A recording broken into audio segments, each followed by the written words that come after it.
Bonjour et bienvenue, voici notre tour d'horizon économique, géopolitique et boursier. Nous sommes le mercredi 11 juillet. Et pour comprendre comment tourne la planète finance, c'est lorsqu'elle tourne autour du sommet de l'OTAN à Bruxelles. C'est sur la bourse au quotidien et nulle part ailleurs. Et l'épisode du jour s'intitulera « Ça va être le moment de payer l'addition, bande d'esclaves !» Car c'est à peu près ce discours que vient de tenir Donald Trump lors de la première réunion de l'OTAN qui se tenait ce matin à Bruxelles. Oui, Donald Trump accuse les Européens de ne pas verser la contribution à laquelle ils s'étaient engagés vis-à-vis de l'OTAN, 2% de leur PIB. Et en fait, on est loin du compte puisqu'on est selon les pays entre 1,4 et 1,6%. Et globalement, la dotation à l'OTAN est de 40 milliards de dollars, quand les États-Unis dépensent à eux seuls 70 milliards pour leurs opérations extérieures.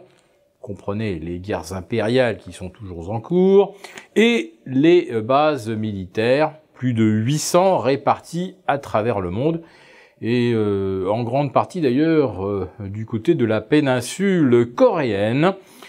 Et là, on a l'impression que les espoirs d'accord entre Kim Jong-un et Donald Trump sont en train de s'évaporer, parce que c'est bien la guerre avec la Chine, la guerre commerciale. Là aussi, Monsieur Trump est à l'origine du trou d'air qu'on observe sur les marchés. Dès hier soir d'ailleurs, les indices US plongeaient de moins 1% après la clôture, alors que Monsieur Trump, joignant le geste à la parole, indique qu'il va faire appliquer 10% de taxes sur 200 milliards de produits chinois, aussi divers que le tabac, les produits chimiques ou les composants électroniques.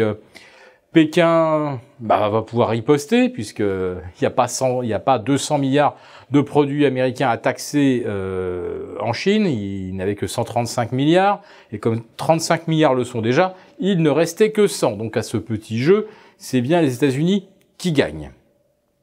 Mais pour en revenir au sommet de l'OTAN, qu'est-ce que nous dit Monsieur Trump ? En dehors du fait que les Européens ne payent pas assez pour leur défense, eh bien, Monsieur Trump s'en prend à l'Allemagne.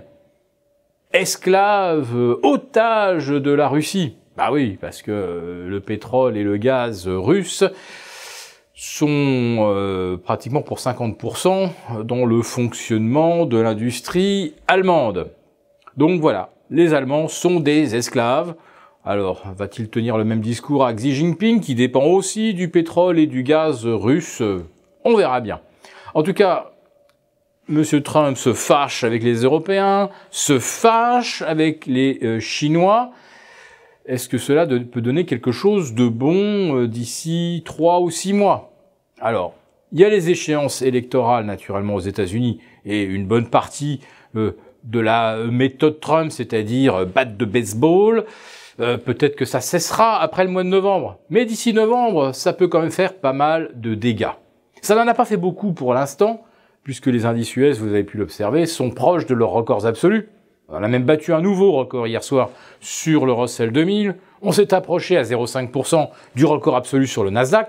Qu'on ne vienne pas nous dire que depuis 2 ou 3 mois, les marchés sont tétanisés par les perspectives de guerre commerciale ou par les menaces de Trump qui demandent aux Européens de payer plus pour leur défense.